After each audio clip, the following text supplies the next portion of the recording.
नमस्कार, जय हिंद साथियों। अब हम पढ़ने जा रहे हैं भारतीय संविधान के सबसे इम्पोर्टेंट पार्ट के बारे में। तो आप सबका भारतीय संविधान की नई कड़ी में स्वागत है। अपने जो नया पार्ट पढ़ने जा रहे हैं वो है मूल अधिकार।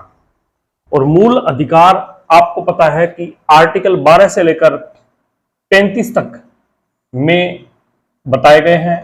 ये संविधान के भाग 3 में इनकी व्याख्या है। संविधान के भाग 3 में इनकी व्याख्या की गई है।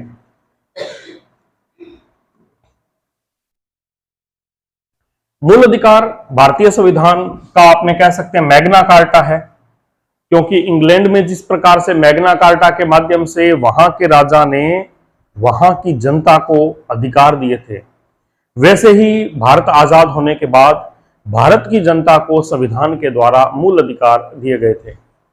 मूल अधिकार क्या है? मौलिक अधिकार किसी व्यक्ति की न्यूनतम आवश्यकता है जो व्यक्ति के व्यक्तित्व के विकास के लिए जरूरी है। सपोज कीजिए कि आप चाहते हैं कि हम पढ़ लिख कर कुछ बने और आपको यह अधिकार ही नहीं है पढ़ने का। मेरा विचार है कि मैं बच्चों को ये चीजें बताऊं और बच्चे काम कर लें, मेरा अधिकार ही नहीं है अपनी बात अभिव्यक्त करने का। तो क्या ऐसे में मेरे व्यक्तित्व का या आपके व्यक्तित्व का विकास होगा? नहीं होगा ना। मुझे अधिकार नहीं है अपनी बात कहने का, आपका अधिकार नहीं है पढ़ाई करने का, तो फिर व्यक्तित्व का विकास कैसे होगा? है ना। तो मूल अधिकार क्या है? वो अधिकार है जो किसी व्यक्ति के व्यक्तित्व के विकास के लिए आवश्यक है। उन न्यूनतम आवश्यकताओं को मूल अधिकार कहते हैं। यदि मौलिक अधिकार का हनन होता है तो आप इस बात का ध्यान रखिए कि आपका अधिकार है समानता का, आपका अधिकार है स्वतंत्रता का, आपका अधिकार है शोषण के विरुद्ध, है ना। तो यदि किसी मौलिक अधिकार का हनन होता है तो आप क्या करेंगे? आप सीधे हाई कोर्ट जा सकते हैं, सीधे सुप्रीम कोर्ट जा सकते हैं और वहां से आपके अधिकारों की रक्षा के लिए याचिकाएं जारी की जाएगी। क्या जारी की जाएगी? याचिकाएं। तो ध्यान रखना, सुप्रीम कोर्ट यानी उच्चतम न्यायालय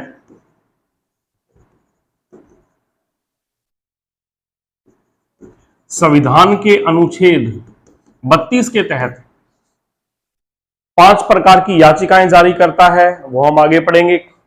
और हाई कोर्ट यानी उच्च न्यायालय ये आर्टिकल 226 के तहत आपको याचिकाएं जारी करके देगा ताकि आपके मौलिक अधिकारों का हनन ना हो। यदि विधिक अधिकारों का हनन होता है, अब आप कहेंगे मौलिक अधिकार और विधिक अधिकार का क्या मतलब है? देखिए, विधिक अधिकार वो है जो कानूनी अधिकार है। जैसे आपके मानहानि का कोई मामला है, कोई गबन का मामला है, दीवानी, फौजदारी, लड़ाई झगड़ा, लूटपाट, तो उसके लिए आप सीधे हाईकोर्ट नहीं जाएंगे। आप कहां जाएंगे? वहां के पास के थाने में मुकदमा दर्ज कराएंगे और वहां के पास के न्यायालय के अंदर आपको न्याय मिलेगा।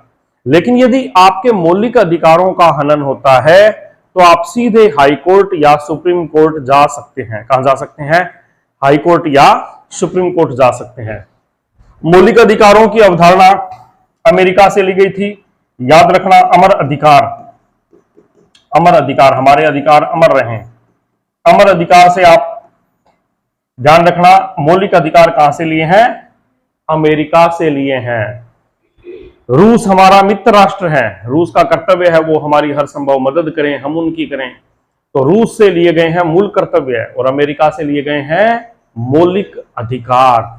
ये मौलिक अधिकार कहां से लिए गए हैं? अमेरिका से लिए गए हैं। भाग 3 जो मौलिक अधिकार है इसे भारतीय संविधान का मैग्ना कार्टा कहा जाता है। किस भाग को भारतीय संविधान का मैग्ना कार्टा कहते हैं? तो ध्यान रखना, भाग 3 को, मौलिक अधिकारों को, क्योंकि इंग्लैंड के राजा ने 11वीं शताब्दी में वहां की जनता को अधिकार देने के लिए मैग्ना कार्टा नाम का अधिकार पत्र जारी किया था। वैसा ही अधिकार पत्र भारत की जनता को जारी किया गया है। इसलिए भाग 3 को भारतीय संविधान का क्या कहते हैं? मैग्ना कार्टा कहते हैं। साथियों, 2015 के अंदर इंग्लैंड में राजा ने जनता के लिए क्या दिया था? अधिकारों के पात्रता को मैग्ना कार्टा, ये मैग्ना कार्टा है, मैग्ना कार्टा, मैग्ना कार्टा कहा गया था मूल भारतीय संविधान में 7 मौलिक अधिकार थे और आपको पता है 78वें संविधान 78वें संविधान संशोधन के द्वारा भारतीय संविधान से संपत्ति के अधिकार को, जो मोरारजी देसाई की सरकार थी उस वक्त 78वें संविधान संशोधन के द्वारा संपत्ति के अधिकार को हटा दिया गया था, जो आर्टिकल 31 में था, और उसके बाद में संपत्ति का अधिकार 301 के तहत केवल एक विधिक अधिकार रह गया। तो मूल संविधान में 7 मौलिक अधिकार थे, वर्तमान में 6 मौलिक अधिकार है। सॉरी, 1978 में 44वां संविधान संशोधन, शायद मेरे मुंह से 78वां निकल गया था। 42वां और 44वां, 42वां तो इंदिरा गांधी के समय हुआ था, 42वां संविधान संशोधन तो इंदिरा गांधी के समय हुआ था, 42वां 1976 में, और 1978 में 44वां संविधान संशोधन मोरारजी देसाई के समय हुआ था, और इसके द्वारा संपत्ति के अधिकार को पूरी तरीके से हटा दिया गया था। संपत्ति के अधिकार को पूरी तरीके से हटा दिया गया था और इसे 301 के तहत विधिक अधिकार बना दिया गया था, मौलिक अधिकार ना बना के विधिक अधिकार। आप इसके लिए अब संपत्ति के लिए सीधा हाईकोर्ट या सुप्रीम कोर्ट नहीं जा सकते।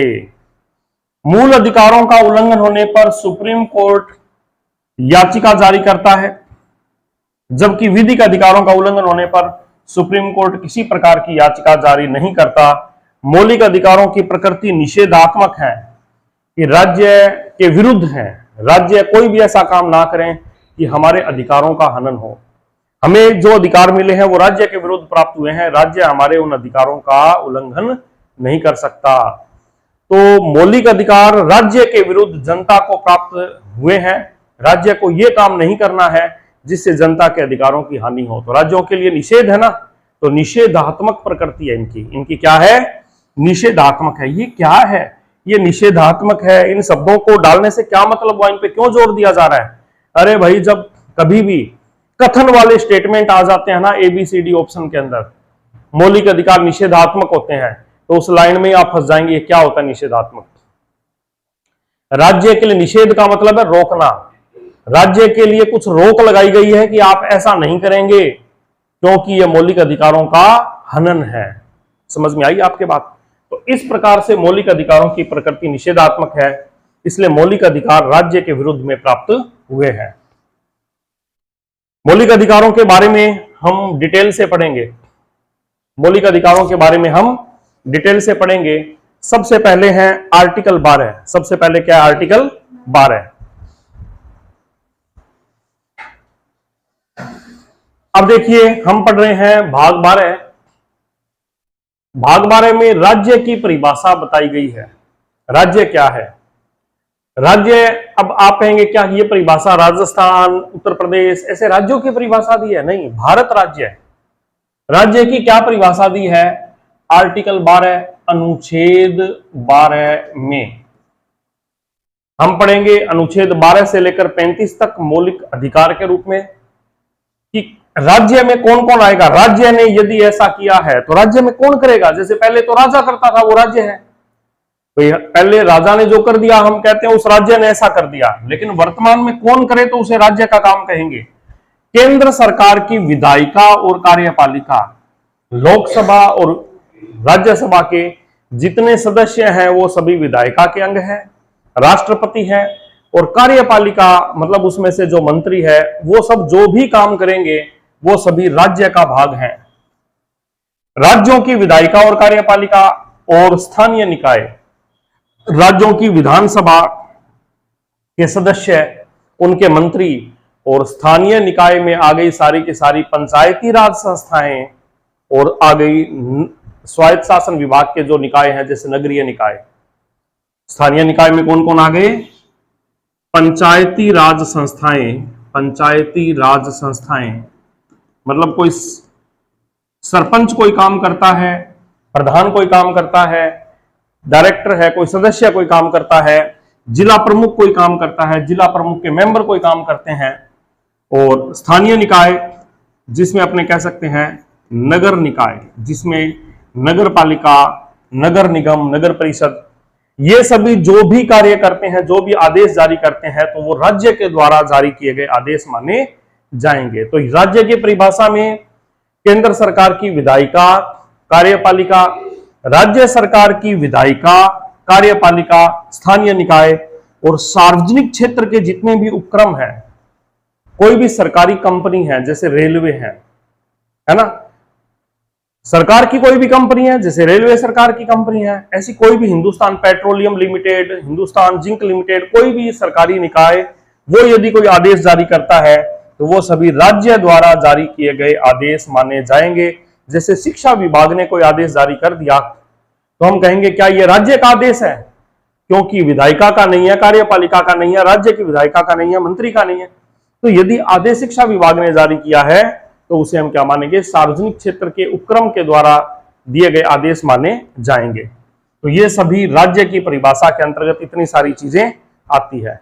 स्थानीय निकाय, इसके अलावा एक चीज और ध्यान रखना, सरकार द्वारा स्थापित संस्थाएं, सरकार द्वारा स्थापित जो भी संस्थाएं हैं वो सभी राज्य की श्रेणी में आएंगे।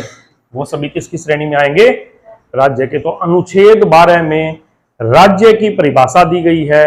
राज्य में कौन कौन आएंगे, केंद्र सरकार की विधायिका और कार्यपालिका, राज्य सरकार की विधायिका, कार्यपालिका, स्थानीय निकाय जिसमें पंचायती राज संस्थाएं और नगर निकाय हैं, और सार्वजनिक क्षेत्र के उपक्रम, और साथ में सरकार द्वारा स्थापित सभी संस्थाएं किसकी श्रेणी में आएगी, राज्य की श्रेणी में आएंगी।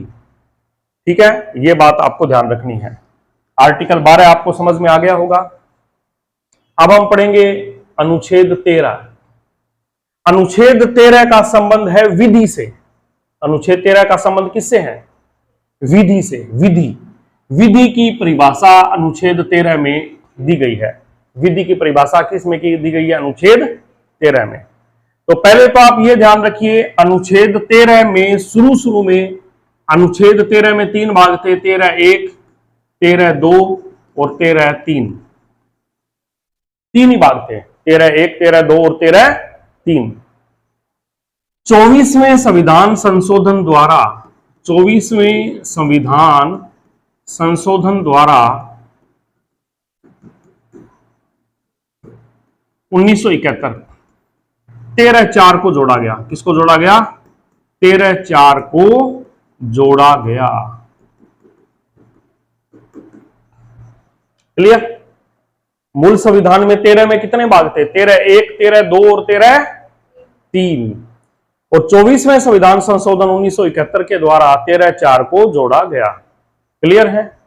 सबसे पहले है 13(1) क्या है, ऐसी कोई विधि जो मूल अधिकारों के असंगत हो। असंगत का मतलब मूल अधिकार के अनुकूल नहीं है, हमने कोई ऐसा कानून बढ़ा दिया जो मूल अधिकार का हनन कर रहा है, तो वह असंगति की सीमा तक, जहां तक मूल अधिकार को नुकसान पहुंचा रही है उस सीमा तक वो कानून क्या हो जाएगा, शून्य हो जाएगा। शून्य का मतलब वो कानून कार्य नहीं करेगा। मूलतः 13(1) को आप दोबारा से समझें। 13(1) में जो बात कही गई है वो ये कही है, संविधान पूर्व की कोई भी विधि, संविधान पूर्व की विधि जो मूल अधिकारों के असंगत हो। मान लो संविधान लागू हुआ, उससे पहले का कोई कानून है, बाद के संविधान में नहीं है, ना ही उसके कोई विरोधी बात ना पक्ष की बात है, वो बात ही उल्लेखित नहीं है। लेकिन यदि संविधान से पहले की कोई विधि है, वो यदि हमारे मूल अधिकार का हनन कर रही है, मूल अधिकार के संगत नहीं है, तो वो कानून क्या हो जाएगा, शून्य हो जाएगा। तो 13(1) का संबंध संविधान पूर्व की विधियों से है। 13(1) का संबंध किससे है साथियों, संविधान पूर्व की विधियों से है। किससे है, संविधान पूर्व की विधियों से है। अब है 13(2). संसद ऐसा कानून नहीं बनाएगी जो मूल अधिकारों के असंगत हो। 13(2) में स्पष्ट कहा गया है कि यदि संसद ने कोई कानून बना दिया जो मूल अधिकारों के क्या है, असंगत है, मूल अधिकार को नुकसान पहुंचा रहा है, तो ऐसा संसद, यदि संसद ऐसा कानून बनाती है तो वह असंगति के सीमा तक शून्य हो जाएगा। मतलब संविधान लागू होने के बाद कोई भी कानून जो मूल अधिकार के असंगत है तो वो कानून क्या माना जाएगा, शून्य। 13(1) का संबंध संविधान पूर्व की विधियों से है, संविधान लागू होने से पहले की विधियों से है। और 13(2) का संबंध संविधान लागू होने से बाद की विधियों से है। इस बात का आप ध्यान रखना। 13(1) का संबंध तो क्या है, संविधान लागू होने से पहले की कोई विधि, और 13(2) का संबंध संविधान लागू होने से बाद की विधि। यदि वो मूल अधिकार का हनन कर रही है तो वो कानून क्या हो जाएगा, वो विधि क्या हो जाएगी, शून्य हो जाएगी। और यहीं पर मामला अटका था। भूमि सुधार कानून जो स्वतंत्रता के बाद में लाए गए थे कि साहब किसी के पास में संपत्ति ज्यादा है, जमीन ज्यादा है, तो भूमिहीनों के अंदर वितरित करके देश में समानता स्थापित की जाए नीति निर्देशक तत्वों के अनुसार। लेकिन इसको चुनौती प्रस्तुत हुई 13(2) से। बोले भाई साहब मूल अधिकार है संपत्ति का अधिकार, संपत्ति हमारा अधिकार है, संपत्ति हमारी है, तो आप बताइए किस कानून के बेस पर हमसे संपत्ति छीन रहे हैं, है या नहीं है। तो यहां पर चक्कर पड़ा था। 13(3) क्या था, 13(3) में विधि की परिभाषा बताई गई थी। 13(3) में क्या बताई थी, विधि की परिभाषा बताई गई थी, जिसमें यह कहा गया था कि संसद ने यदि कोई अधिनियम जारी किया है, बनाया है, वो विधि है। संसद ने कोई अधिनियम बनाया है तो वो क्या है, विधि। राष्ट्रपति ने कोई आदेश जारी किया है, अध्यादेश जारी किया है, वो भी क्या है, विधि। देखो संसद प्रस्ताव के द्वारा कोई कानून बना दे वो विधि है। कई बार संसद काम नहीं कर रही, संसद का सत्र नहीं चल रहा और कोई कानून बनाना देश के लिए बहुत जरूरी है, तो राष्ट्रपति को यह अधिकार है कि वो आर्टिकल 113 के तहत, किसके तहत, आर्टिकल 113 के तहत, अनुच्छेद 113 के तहत, सॉरी मैं उल्टा बोल गया हूं, 113 नहीं है 123, 123 के तहत, 123 के तहत इसको राष्ट्रपति को,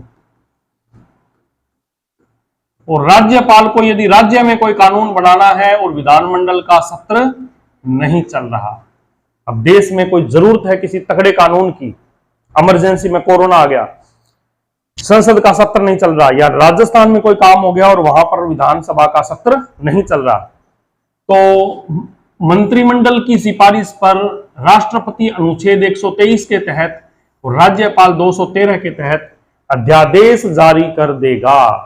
क्या जारी कर देगा, अध्यादेश जारी कर देगा। और उस अध्यादेश की अवधि, जो सत्र अंतिम बाद में लगता है, हम बाद में पढ़ेंगे, उसके 6 सप्ताह तक लागू रहता है वो अध्यादेश। और वो अध्यादेश मूल संसद द्वारा पारित किए गए कानून की भांति ही उसकी वैलिडिटी रहेगी। ऐसा नहीं है कि राष्ट्रपति ने सीधा किया है तो साहब इसकी पावर थोड़ी कम हो जाएगी, है ना। तो अध्यादेश की उपादेयता भी संसद द्वारा पारित किए गए कानून के अनुसार ही होगी।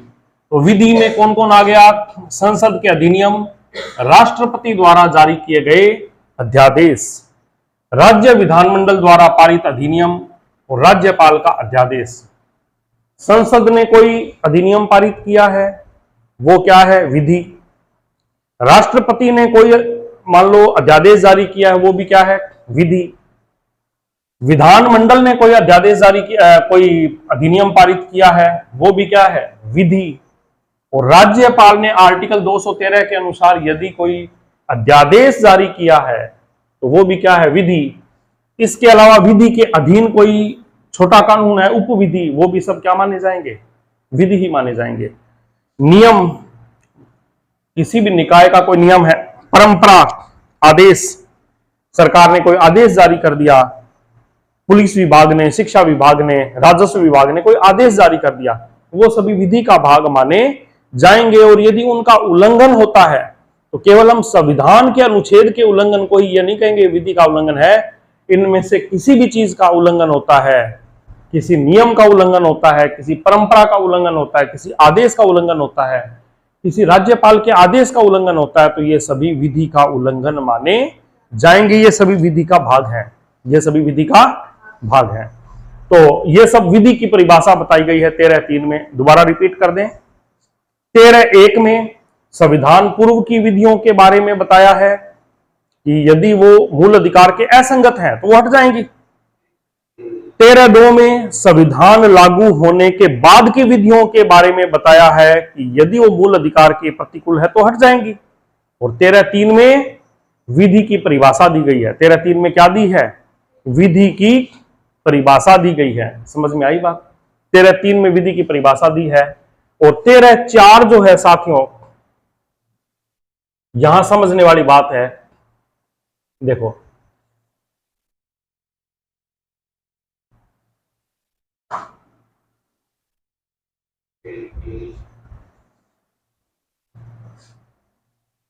तेरह चार में यह बात कही जो 24वें संविधान संशोधन के द्वारा जोड़ी गई। क्या बात कही? उससे पहले मैं आपको एक बात बता दूं कि 1967 में एक मामला आया था, गोलकनाथ बनाम पंजाब राज्यवाद। बहुत इंपॉर्टेंट था, क्योंकि केशवानंद भारतीवाद तो आज तक के इतिहास में चर्चित रहा है, क्योंकि सबसे बड़ी संविधान पीठ, 13 सदस्यों की संविधान पीठ न्यायमूर्ति SM सीकरी साहब की अध्यक्षता के अंदर गठित हुई थी, इसलिए वो चर्चित है। और संविधान में बहुत सारे बदलाव कर दिया, आधारभूत संरचना जैसे शब्द को दिया, मतलब जो एक बहुत बड़ी कंट्रोवर्सी को उन्होंने खत्म किया।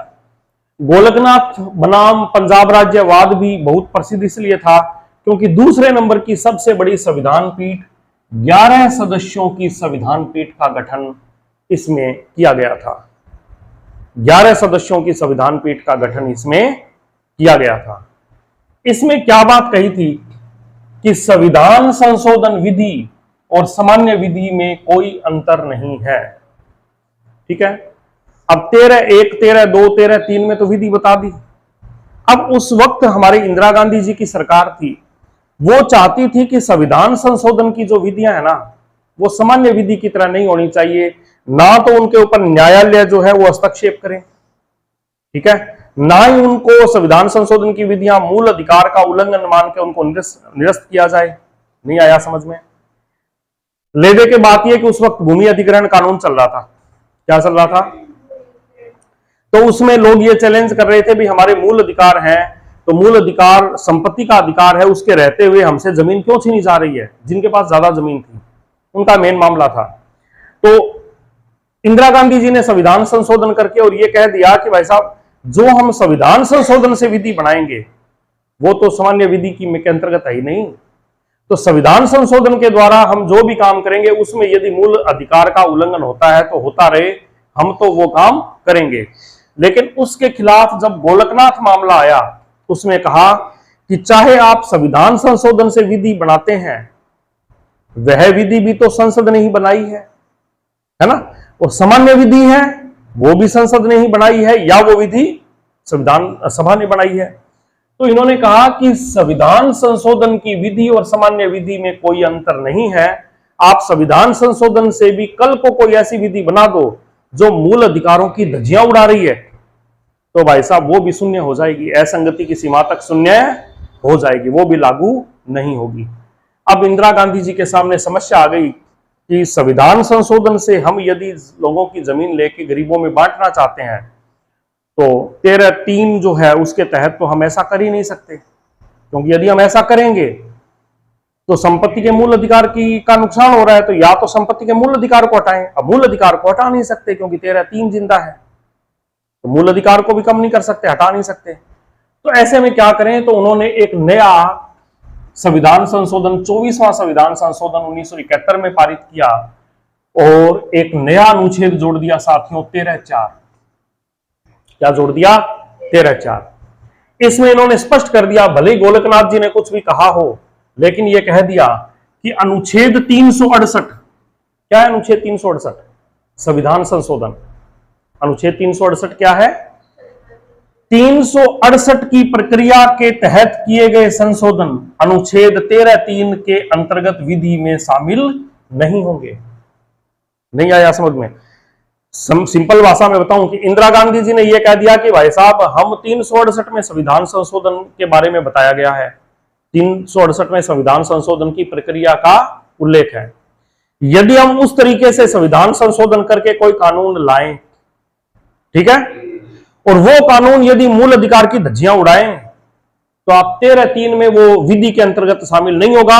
आप विधि का नाम लेके हमारे संविधान संशोधन को चैलेंज नहीं कर सकते। आगे बात समझ में? दोबारा बताऊं, यह कहा कि 368 की प्रक्रिया से हम यदि कोई संविधान संशोधन करके और कोई कानून बनाते हैं तो वो कानून विधि की परिभाषा में शामिल नहीं होगा, 13(3) में शामिल नहीं होगा। तो आप 13(3) का नाम लेके हमारे संविधान संशोधन को कोर्ट में चैलेंज नहीं करेंगे। हमारा संविधान संशोधन तो अलग ही है भाई साहब, ये आपकी विधि में शामिल नहीं है, 13(3) वाले में शामिल नहीं है। तो हम यदि कुछ पारित कर दें तो कर दिया। फिर ये बात बताई गई थी और इसका मूल उद्देश्य यही था, क्योंकि वही संपत्ति का अधिकार जो भूमि अधिग्रहण कानून में बाधा बन रहा था, इसके लिए बार बार न्यायालय आदेश अलग दे रहा था और सरकार जो है वो अधिनियम अलग पारित कर रही थी। ये लगातार झगड़ा चल रहा। सरकार कह रही है कि नीति निर्देशक तत्वों के अनुसार हम लोगों को समान लाने के लिए हम उनको क्या है कि भाई नीति निर्देशक तत्व में कहा है कि हम आय के लिए, रोजगार के लिए अवसर देंगे, तो इस आधार पे हम भूमिहीनों को जमीन देंगे नीति निर्देशक तत्व के अनुसार। कानून कहता है कि आप ज्यादा जमीन वालों से जमीन छीन नहीं सकते क्योंकि संपत्ति का अधिकार है। तो कानून मूल अधिकार को पकड़ के बैठा था और सरकार नीति निर्देशक तत्व को पकड़ के बैठी थी। वो बार बार नीति निर्देशक तत्व के आधार पे मूल अधिकार की धज्जियां उड़ा रहे थे। कौन? सरकार। और बार बार न्यायालय जो है वो क्या कर रहा था, वो बार बार उस चीज पे मतलब मूल अधिकार को लेकर सरकार के द्वारा दिए गए निर्णयों के खिलाफ निर्णय दे रहा था। और इसका स्थायी समाधान निकला 1973 में केशवानंद भारतीवाद में, जिसमें यह कहा कि चाहे आप संविधान संशोधन से विधि बनाए चाहे कुछ भी बनाइए, संविधान के आधारभूत ढांचे का उल्लंघन नहीं होना चाहिए। तो वहां जाके थोड़ा मामला क्लियर हुआ। साथियों, बड़ी मजेदार बातें हैं ये सब की सब, चर्चा की बातें हैं। अब है आच्छादन का सिद्धांत। सभी विधियों, ये वीडियो नहीं है भाई, विधियों, ये वीडियो आ गया है, ये विधियों है, विधियों को संविधान के अनुसार होना चाहिए। लेकिन कई बार कोई विधि का कोई भाग, मान लो कोई कानून है, होना चाहिए वो किसके अनुसार? संविधान के अनुसार। कल को गलती से आपने कोई कानून बना दिया और वो संविधान के असंगत है, क्या है? असंगत होने पर वह भाग समाप्त नहीं होकर संविधान के उस पर आच्छादित हो जाता है। मान लीजिए कोई कानून है वो आपने ऐसा बना दिया जो संविधान के अनुसार नहीं है ना? आप कोर्ट में गए, बोले भाई साहब संविधान में तो ऐसा लिखा हुआ है, ये कानून ये बात कह रहा है, ये बात कह रहा है, संविधान बी बात कह रहा है। तो न्यायाधीश ये कहेगा भाई साहब ये जो विधि बनाई है ना, इसके ऊपर संविधान की विधि लागू होगी, ये वाली विधि लागू नहीं होगी। इसे बोलते हैं आच्छादन का सिद्धांत, यानी प्रिंसिपल ऑफ सुपरपोजिशन या ओवरलैपिंग, प्रिंसिपल ऑफ ओवरलैपिंग, आच्छादन का सिद्धांत। एक सिद्धांत है पृथक्करण का सिद्धांत। ये क्यों पढ़ा रहे हैं? ये हम पढ़ा रहे हैं आरएस मेंस में आ जाते हैं इन पे क्वेश्चन। पृथक्करण का सिद्धांत ये कहता है कि कल को गलती से आपने कोई कानून बना दिया और वो कानून संविधान के संगत नहीं है, संविधान का क्या कर रहा है? उल्लंघन कर रहा है। क्या कर रहा है? उल्लंघन कर रहा है। तो पूरा कानून निरस्त नहीं होगा, केवल वो कानून का वो भाग जो संविधान का उल्लंघन कर रहा है ना, केवल वह भाग ही खत्म होगा। यदि किसी के पैर में या अंगुली में इंफेक्शन हो गया और वो अंगुली पूरे शरीर को नुकसान पहुंचा रही है, तो अंगुली कटेगी, पूरा इंसान नहीं कटेगा। समझ में आ गई बात? वैसे ही कोई कानून है, उसमें बहुत सारी धाराएं हैं, उसकी कोई धारा संविधान के संगत नहीं है, संविधान का उल्लंघन कर रही है, तो केवल वो धारा अलग होगी, पूरा का पूरा जो कानून है वो निरसित नहीं होगा, पूरा कानून जीरो नहीं होगा। क्या होगा? केवल वो धारा जो गड़बड़ कर रही है, संविधान के विरुद्ध है, केवल वही अलग होगी, सारी अलग नहीं होगी। साथियों, जैसे एक आईटी एक्ट आया था 2000, इंफॉर्मेशन टेक्नोलॉजी एक्ट 2000, ये हमारे आरएस मेंस के अंदर जो विधि है 20 नंबर की, उसके अंदर आईटी एक्ट है। उसमें धारा 66A जो थी वो संविधान के असंगत थी, तो केवल 66A को हटाया, पूरे आईटी एक्ट को नहीं हटाया। परिचालन का सिद्धांत, ये समझिए, परिचालन नहीं है, इसका परिचालन नहीं है। इसमें ऐसे है कि कोई व्यक्ति यदि मूल अधिकार को छोड़ना चाहे, क्या करें? मूल अधिकार को छोड़ना चाहे, ये इसको आप थोड़ा सा सही कीजिएगा, मैं दोबारा लिख देता हूं। परित्याग का सिद्धांत,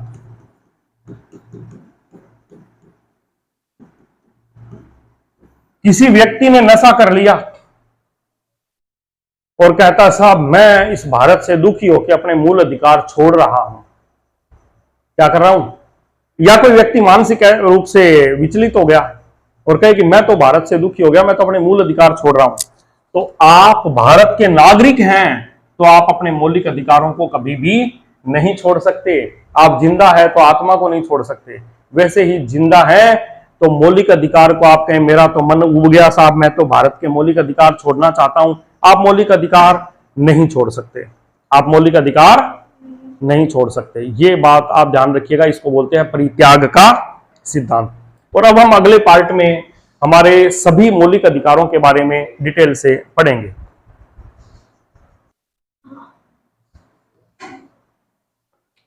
अब देखिए, अब अपने आगे पढ़ रहे हैं मूल अधिकार। तो मूल अधिकार, अभी तक आपने अनुच्छेद 12 पढ़ा। देखिए अनुच्छेद 12, जैसे मूल अधिकार शुरू हुए तो 12वां अनुच्छेद से मामला शुरू हुआ है। तो पहला अनुच्छेद किसका है? राज्य की परिभाषा। वैसे ही जब आप नीति निर्देशक तत्व पढ़ेंगे 36 से लेकर 51 तक, तो वहां पर भी जो 36वां होगा वो क्या होगा? राज्य की परिभाषा। हर जगह पे राज्य राज्य शब्द जो हम बार बार बोलेंगे उस भाग में, तो वह पहले आर्टिकल में हमेशा राज्य की परिभाषा बताई है। और हाँ, ये जरूर कह देंगे कि राज्य की परिभाषा वही है जो आर्टिकल 12 में बताइए। 13 में क्या बताया? विधि। 13 में क्या बताया? 13(1) में क्या बताया? संविधान पूर्व की यदि कोई विधि गड़बड़ है तो वो असंगति की सीमा तक शून्य हो जाएगी। गड़बड़, गड़बड़ मतलब संविधान के असंगत है। 13(2) में क्या बताया? संविधान लागू होने के बाद में यदि कोई कानून बन गया गलती से, वो क्या है? संविधान के असंगत है, तो वो भी असंगति की सीमा तक क्या हो जाएगा? शून्य। और आर्टिकल 13(3) में बताया है विधि की परिभाषा, जिसमें बताया है कि संसद के कानून यानी अधिनियम, कौन से? लोकसभा, राज्यसभा, कार्यपालिका, विधायिका, उनके सभी अधिनियम, राष्ट्रपति के अध्यादेश, विधानसभा और विधानमंडल के जितने भी अधिनियम है वो सभी, इसके अलावा राज्यपाल के अध्यादेश, इसके अलावा जितने भी नियम, उपनियम, परंपराएं, और सरकार ने यदि कोई निकाय स्थापित किया है, सरकार की कोई संस्थाएं हैं, वो भी यदि कोई आदेश जारी करते हैं, वो सभी विधि की श्रेणी में आएंगे। 13(4) मामला गड़बड़ वाला था 24वां संविधान संशोधन 1971 के द्वारा, जिसमें यह कहा गया कि यदि हम 368 की प्रक्रिया के तहत कोई संविधान संशोधन कर दें, तो वो संविधान संशोधन के द्वारा किया गया जो भी कानून है वो विधि के तहत शामिल नहीं होगा, और आप विधि का नाम लेके उसको कभी भी न्यायालय उसमें हस्तक्षेप नहीं करेगा। ये 13(4) में जोड़ा गया था। चलिए, 13 में विधि, 12 में राज्य। अब 14 से कहानी शुरू हो गई। हमारे संविधान में हमें दिए थे मूल अधिकार। यदि अधिकार ही नहीं है तो आजादी का कोई मतलब ही नहीं था। भाई देश आजाद हुआ, खाना तो हम पहले भी थोड़ा बहुत खा ही लेते थे, बाद में भी खा ही लेते थे। जमींदारों जागीरदारों का शोषण था, वैसा शोषण ठीक है चल रहा है, आज भी चल रहा है। लेकिन मेन जो चीज थी वो क्या है? आज हमारे पास में अधिकार है। क्या है वो? अधिकार का नाम लेके पहले आप कहीं चैलेंज नहीं कर सकते थे। तो अधिकार में सबसे पहले है समता का अधिकार, जिसको बोलते हैं समानता का अधिकार। आर्टिकल 14 से लेकर 18 तक, आर्टिकल 14 से लेकर 18। समानता के बाद में स्वतंत्रता का अधिकार 19 से लेकर 22 तक। इसमें 5 अनुच्छेद है, इसमें 4 अनुच्छेद है। शोषण के विरुद्ध अधिकार 23, 24 2 अनुच्छेद है। धार्मिक स्वतंत्रता का अधिकार 4 अनुच्छेद है, 25, 26, 23, 28। शिक्षा और संस्कृति का अधिकार, जो हकीकत में अल्पसंख्यकों के लिए अधिकार बने हैं विशेष तौर से, 29 और 30 2 अनुच्छेद हैं। और संपत्ति का अधिकार 44वें संविधान संशोधन द्वारा हटा दिया गया था, जो अनुच्छेद 31 में था। और 7वां है संवैधानिक उपचारों का अधिकार। ये बहुत मेन अधिकार है। यदि इनमें कहीं पर भी उल्लंघन होता है तो हम न्यायालय में जा सकते हैं। आर्टिकल, भाई अधिकारों का उपयोग करने के लिए भी तो अधिकार होना चाहिए, है या नहीं है? बंदूक रखने का अधिकार, अरे बंदूक रखने के साथ चलाने का अधिकार भी तो होना चाहिए, नहीं तो फिर रखने का मतलब क्या रहा? बंदूक रखने का अधिकार है, चलाने का नहीं है, तो फिर क्या करोगे? तो ये अधिकार है। इन अधिकारों का उल्लंघन होने पे भी तो आपको अधिकार होना चाहिए ना, कि आप अपने अधिकारों का उल्लंघन होने पर कहीं पर जा सकें। तो आर्टिकल 32 में बताया है कि आपका यदि मूल अधिकार का उल्लंघन होता है, इन 5 का, ये 6ठा तो हो गया, हट गया, इनका किसी का भी उल्लंघन होता है तो आप न्यायालय में, सुप्रीम कोर्ट में और हाई कोर्ट में जा सकते हैं, वहां से याचिकाएं जारी होगी। संपत्ति के अधिकार को लेकर आपको पता बहुत मामला चला था। लोग जिनके पास में धन था आजादी से पहले, जिन्होंने बहुत सारा इतने साल तक माल चूस चूस के इकट्ठा किया था, वो तो कहते थे हमारी संपत्ति है भाई, हमारी संपत्ति का अधिकार है, हम अपने चवन्नी नहीं देंगे, ना जमीन देंगे ना धन देंगे। दूसरी तरफ लोकतंत्र था, तो जो सरकारें थी वो कहती थी भाई तुम्हारे पास में, तुमने देखो अनैतिक तरीके से धन इकट्ठा किया है, अब ये जमीन तुम भूमिहीनों को दो। क्यों दें? बोले नीति निर्देशक तत्व, ये बोले हमारा मूल अधिकार। अब ये लड़ाई चल रही थी, सरकार कह रही थी नीति निर्देशक तत्व, चोर कह रहे थे मूल अधिकार, दोनों में लड़ाई चल रही थी। चोर पहुंच जाते थे कोर्ट में, अब वहां पर क्या संपत्ति का अधिकार था, तो कोर्ट क्या करे, कोर्ट तो नियमों पे चलेगा, कानून तो अंधा होता है, कानून तो सिर्फ जो कानून में जो बातें लिखी है उसके आधार पर निर्णय देगा। सरकार कहती थी नहीं नीति निर्देशक तत्व, हम न्याय देंगे। दोनों में लड़ाई चलती रही। केशवानंद भारती मामले में आके मामला खत्म हुआ, लेकिन उससे पहले, उसके बाद 1978 में मोरारजी देसाई सरकार ने इस मामले का एंड किया और संपत्ति के अधिकार को मूल अधिकार से हटा के 300A में विधिक अधिकार बना दिया। अब आप इसको लेकर थाने कचहरी में तो जा सकते हो, लेकिन सीधे सुप्रीम कोर्ट में नहीं जा सकते। साथियों, समझ में आ गई होगी बात आपके। अब बात आ गई समानता का अधिकार। देखो, विधि के समक्ष हम सभी समान हैं। विधि के समक्ष हम सभी क्या है? हम सभी समान हैं। कानून के समक्ष हम सभी समान है, यह बात आर्टिकल 14 में कही है। अब देखो, विधि के समक्ष समानता, यानी इसको कहेंगे इक्विटी बिफोर द लॉ। कानून के समक्ष समानता, कानून के आगे हम सभी समान हैं। ना कोई गरीब है, ना कोई अमीर है, ना कोई जाति है, ना कोई धर्म है, ना कोई लेना है, ना कोई देना है, सब आ गया, वो समान तराजू में तोले जाएंगे। ये बात ली गई थी ब्रिटेन से। कहां से ली गई थी? यूनाइटेड किंगडम यानी ब्रिटेन से। ये मेरी बात सुनते ही आपकी खोपड़ी में एक बात आ गई होगी, कानून के समक्ष सभी समान है, तो समाज में दलित, गरीब, पिछड़ा यदि कोई है, उसके लिए फिर विशेष प्रावधान क्यों है? उसके लिए विशेष प्रावधान क्यों है? ये तो बात गड़बड़ हो गई। नहीं, उसके बाद में इक्वल प्रोटेक्शन ऑफ लॉ,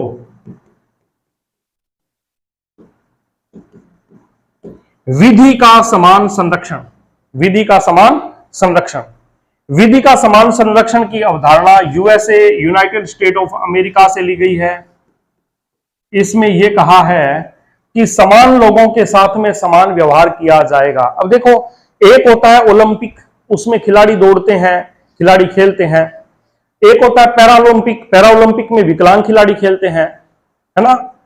दोनों में ही अपनी अपनी प्रतिभा है, लेकिन एक विकलांग जो है, जिसको कोई ना कोई वजह से उसमें यदि कोई कमी रह गई है, योग्यता है, कमी रह गई है, और यदि हम दोनों की एक साथ दौड़ कराएंगे तो बताइए क्या वो न्यायपूर्ण होगी क्या?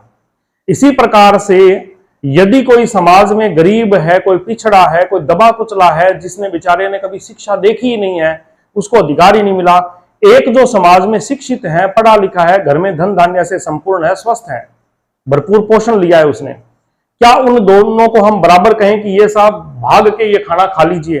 तो कैसे खा लेंगे? जो बेचारा दबा कुचला है उसको तो उठा ही नहीं जाएगा, है ना। और दूसरा जो है वो स्वस्थ है, वो भाग के खा लेगा।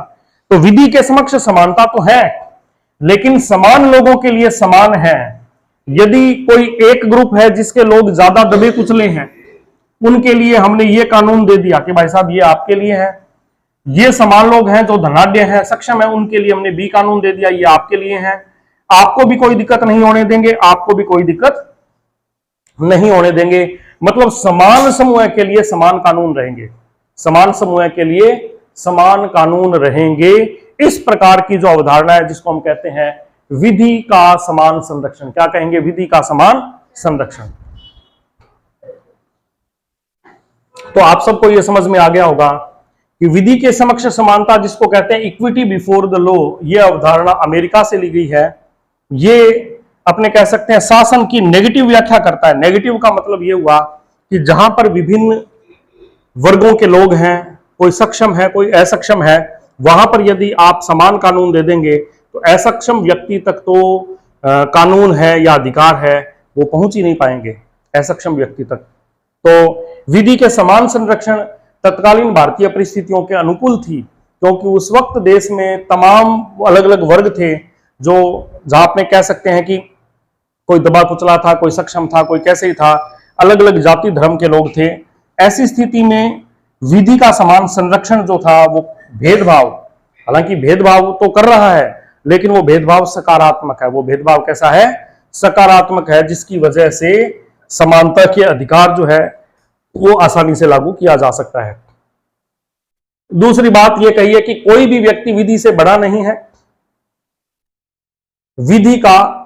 विधि की समानता की अवधारणा कहां से ली गई है? ब्रिटेन से ली गई है।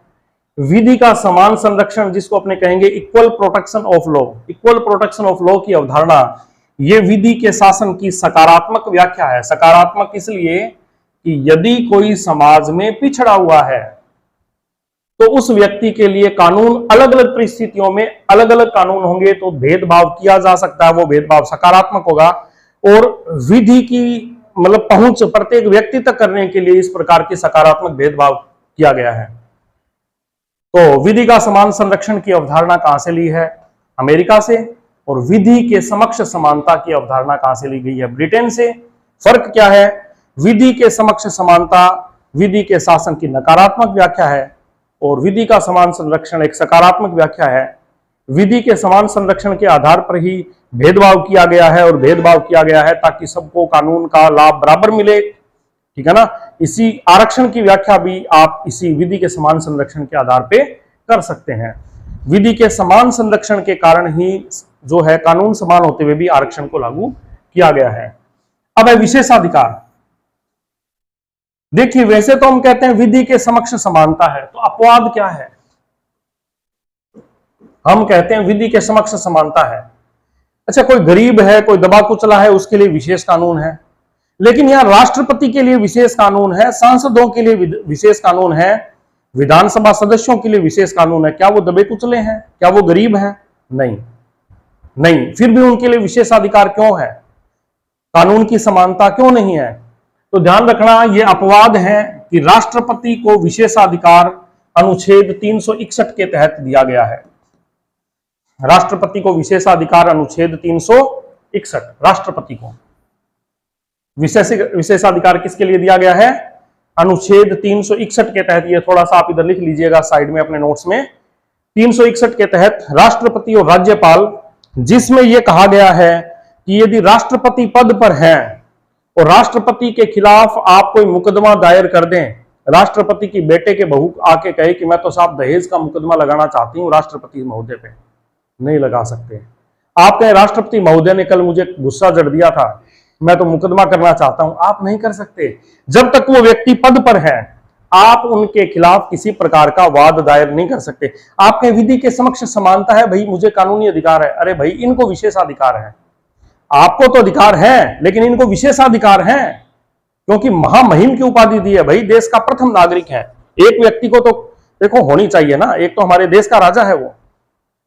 तो राष्ट्रपति को अनुच्छेद 361 के तहत विशेषाधिकार दिए गए हैं। ये अनुच्छेद 14 का उल्लंघन है। किसका है? उल्लंघन नहीं, सॉरी, मेरे मुंह से गलती से शब्द निकल गया। उल्लंघन नहीं, अपवाद है। उल्लंघन नहीं है, अपवाद है, ठीक है। फिर है सांसदों को। सांसदों को 105 के तहत, और हमेशा ध्यान रखना जो केंद्र सरकार के कानून है उसमें कईयों में 89 जोड़ दें या 90 जोड़ दें तो वही कानून राज्य सरकार के लिए बन जाएंगे, वो हम आगे पढ़ेंगे। तो 105 में 89 जोड़ें 194 आता है। यदि 105 में 89 जोड़ दें क्या आता है? 194। तो ये है विधानमंडल के सदस्यों के लिए, विधानमंडल सदस्यों के लिए विशेषाधिकार। अब इनको विशेषाधिकार क्या है? इनको विशेषाधिकार यह है कि जब तक सदन की कार्यवाही चल रही है उस वक्त आप इनके ऊपर किसी प्रकार का कोई भी मुकदमा नहीं लगा सकते। लगा भी दें तो इनकी गिरफ्तारी नहीं हो सकती, राष्ट्रपति की भी गिरफ्तारी नहीं हो सकती, इनकी भी गिरफ्तारी नहीं हो सकती। यदि विधानसभा का सत्र चल रहा है और सत्र चलते चलते विवाद हो गया और एक ने दूसरे के मुक्का मार दिया, क्या कर दिया? मुक्का मार दिया। आप कहेंगे ऐसे होता क्यों नहीं है भाई, संसद में तो होता ही है, विधानसभा में हो जाता है गर्मा गर्मी, तो क्या वो मुकदमा करवा देंगे एक दूसरे पे? नहीं। तो फिर क्या होगा, उनके खिलाफ सदन का जो अध्यक्ष है, पीठासीन अधिकारी है, वही उनके खिलाफ जो है वो एक्शन लेगा, उन्हें सदन से निष्कासित करेगा, सदस्यता निरस्त होगी। यदि होती है सदस्यता निरस्त तो उसके बाद में भले ही कोई कुछ भी करो, जब तक वो सदन का सदस्य है, यदि वो सांसद है, तो आर्टिकल 105 के तहत आप उस पर दीवानी मुकदमा, फौजदारी मुकदमा दर्ज नहीं करवा सकते, और 194 के तहत विधानसभा सदस्यों के खिलाफ भी नहीं करवा सकते। और यदि आपको करवाना है, कोई कल को किसी का मर्डर कर दिया और कर दिया, कोई बहुत गंभीर अपराध है सदन के बाहर, तो ऐसी स्थिति के अंदर उनको पूर्व सूचना देकर और हाई कोर्ट के आदेश के द्वारा ही उनके खिलाफ फौजदारी मुकदमा दर्ज हो सकता है, दीवानी मुकदमा फिर भी दर्ज नहीं हो सकता। समझ में आई बात? तो ये साथियों विशेषाधिकार हैं राष्ट्रपति और राज्यपाल को अनुच्छेद 361 में, और सांसदों और विधानमंडल सदस्यों को आर्टिकल 194 के तहत। आपको समझ में आ गया होगा, आर्टिकल 14 का उल्लंघन है। अब है आर्टिकल 15। आर्टिकल 15 का संबंध मुख्यतया कहीं पर प्रवेश से संबंधित है, विशेष तौर से शिक्षण संस्थाओं में प्रवेश से संबंधित है। शिक्षण संस्थाओं, उच्च शिक्षण संस्थाओं, विद्यालयों, उनमें प्रवेश से संबंधित है। इसके अलावा मंदिर, भोजनालय, सामान्य स्थानों पर प्रवेश से संबंधित है। ये आर्टिकल 15 ध्यान रखिएगा, प्रवेश से संबंधित है, और 16 सरकारी नौकरियां, 16 सरकारी नौकरियों से संबंधित होगा। ये थोड़े आप ध्यान रखना।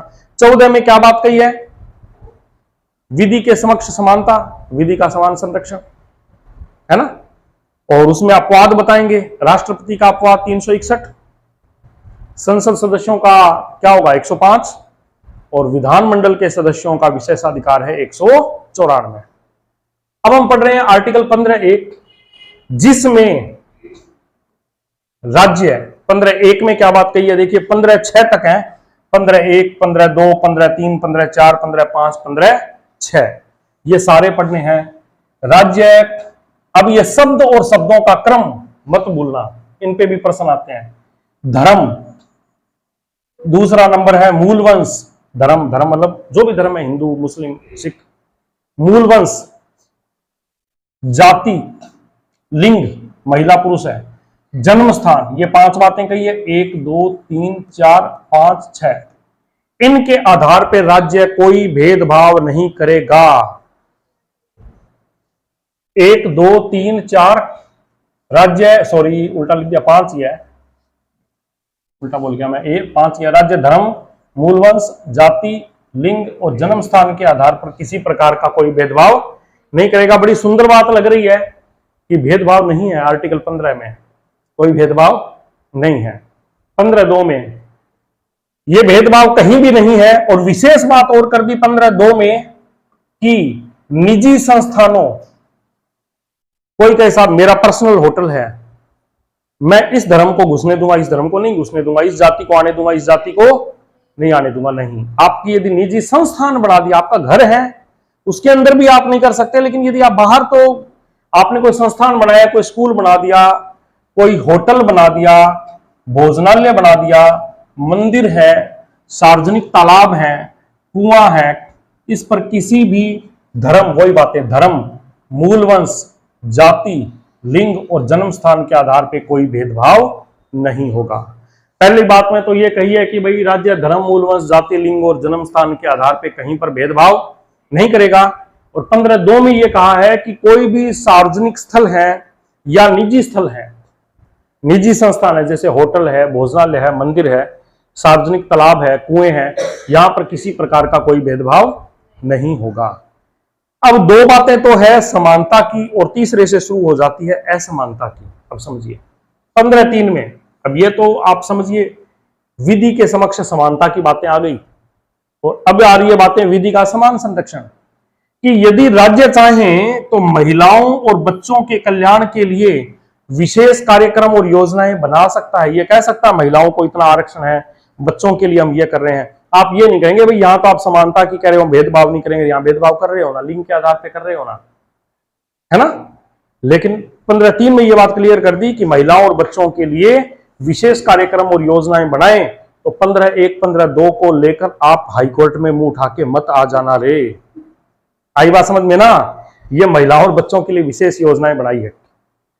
फिर है 15(4). 15(4) में यह बात कही है कि राज्य सामाजिक और शैक्षणिक, अब इन दो शब्दों को पकड़ लीजिएगा, सामाजिक और शैक्षिक रूप से पिछड़े वर्ग के लिए विशेष योजनाएं और कार्यक्रम बना सकता है। तो आरक्षण का आधार, हालांकि हम इंदिरा साहनीवाद के बाद बड़ी डिटेल से पढ़ेंगे कि आरक्षण के आधार और भी बनाए हैं, लेकिन मेन रूप से हमारे संविधान में सामाजिक और शैक्षणिक पिछड़ेपन के बारे में बताया गया था। 103वें संविधान संशोधन के आधार पर आर्थिक पिछड़ापन शब्द जो मूल संविधान में नहीं था, इसे मोदी जी ने 2019 में आर्थिक पिछड़ेपन को भी संविधान में शामिल किया। समझ में आई बात? मूल संविधान में आरक्षण का आधार क्या था? सामाजिक और शैक्षणिक पिछड़ापन। अब आप कह देना कि साहब नेता बहुत पढ़े लिखे होते हैं, तो आपको बता दें पीवी नरसिम्हा राव सरकार के समय आर्थिक पिछड़ेपन के आधार पर आरक्षण दे दिया। जनता खुश के साथ नरसिम्हा राव सरकार ने हमें आरक्षण दे दिया। मामला कोर्ट में गया, कोर्ट ने कहा आरक्षण में दिया है सामाजिक पिछड़ेपन के आधार पर दिया है क्या? बोले नहीं। शैक्षणिक के रूप में? बोले नहीं। तो आर्थिक? बोले आर्थिक है ही नहीं संविधान में, तुमने क्यों दिया रे? तुम नेता बन गए, तुम्हें पता नहीं है, हम आपके संविधान संशोधन को निरस्त करते हैं। तो बोले साहब कोर्ट ने आरक्षण छीन लिया, नरसिम्हा राव जी ने तो दिया था। अरे साहब नरसिम्हा राव जी को पता नहीं था क्या कि आर्थिक पिछड़ापन जब संविधान में है ही नहीं, तो फिर उसका मतलब क्या है?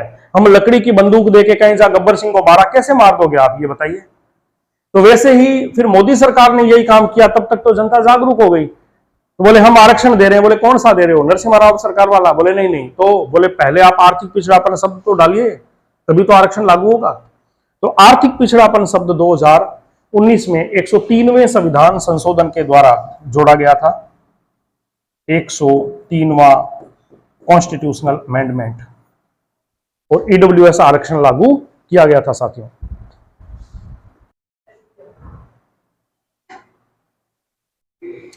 तो साथियों ये जो अपने 15(4) जो पढ़ा है कि सामाजिक और शैक्षणिक रूप से पिछड़े लोगों के लिए, सामाजिक और शैक्षणिक रूप से पिछड़े लोगों के लिए सरकार विशेष योजनाएं और कार्यक्रम बना सकती है, यानी आरक्षण लागू कर सकती है। यह शुरू में नहीं था, यह शुरू में नहीं था। एक मामला आया था चंपाकरण दोराई राजन,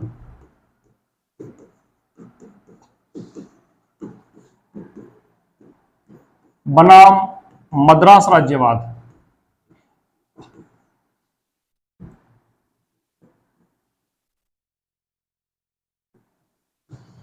भारत ताजा ताजा आजादी हुआ था और मेडिकल कॉलेज में एडमिशन चल रहे थे, और चंपाकरण दोराईराजन नाम की एक बच्ची थी जिसको मेडिकल कॉलेज में उसका एडमिशन नहीं हो पाया, और इसका कारण था मद्रास, जिसको वर्तमान में तमिलनाडु कहते हैं, वहां का आरक्षण, वहां का आरक्षण।